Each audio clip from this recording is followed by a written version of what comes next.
tonight is all about the art of fear.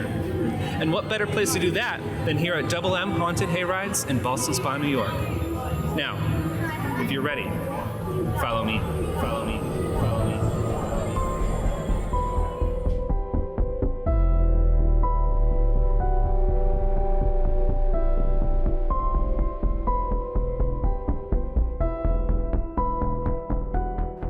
For us in the Capital District, I think we are a tradition here. We've been doing it so long, and people know that we know what we're doing, we know how to scare you.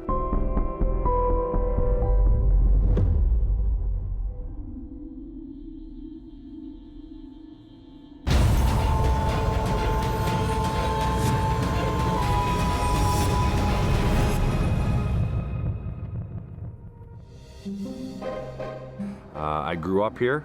I'm second generation on the place. My folks started the place here over 60 years ago. Haunted Hayrides originally was a franchise out of Syracuse, and they approached us and asked if we wanted to be part of it, and we jumped on board. I always loved Halloween when I was a kid, so I was attracted to it, and my folks were like, you know, if we want to do this, we want you to run it. So I'm the owner here at Double M's Haunted Hayride for the past 31 years.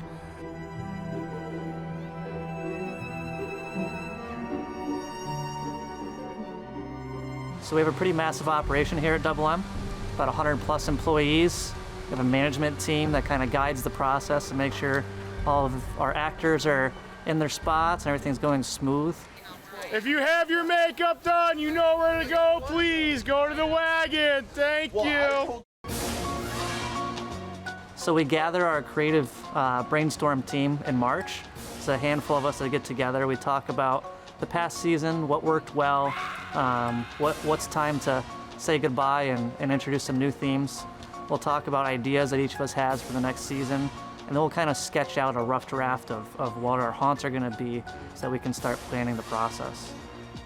So our tractor-drawn hayride takes you through our woods where we have various scenes with different themes. So each scene is a different theme. It's not like the hayride's one theme. So you're going to get a little taste of a lot of different things when you go out there.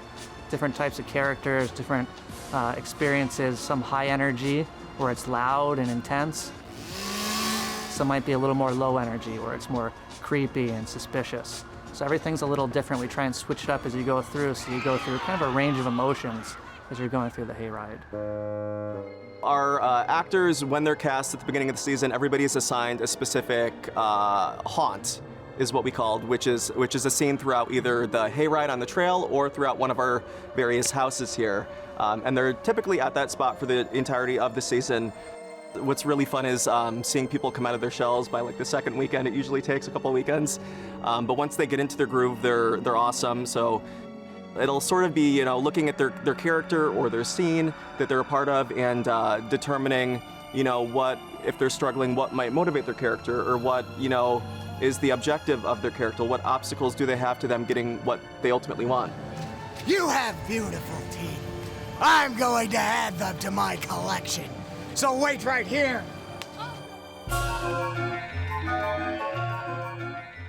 I am the makeup artist here at Double M Haunted Hayrides, and I've been here 16 years.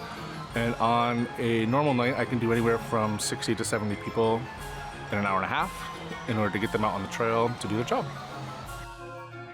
They line up according to haunt, and they all come in at once, and I do them all like assembly line style, and then send them on their way. Integrated the sponge technique and then kicked up the airbrush, and now the airbrush is what enables me to get through so many people, and you can do so much more with it.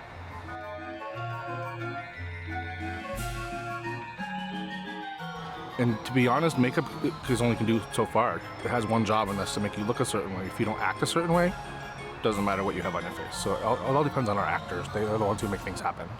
It's dinner time. Come on!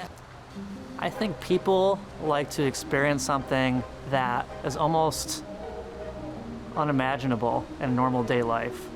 So you get to come here and put yourself in a world that you would never experience on an everyday basis. And there's so many different fears that we might touch upon. Some people might be go through one scene and think it was nothing, and then the next one they might be crying because it's just we hit on that fear that deep down they're terrified of. Back late 90s, we had a haunt with a wizard, okay? I purchased a staff with a globe on it, okay? And you press the button and it makes a thunder and lightning sound and it flashes up. Just so you guys know, I still have that staff from the late 90s.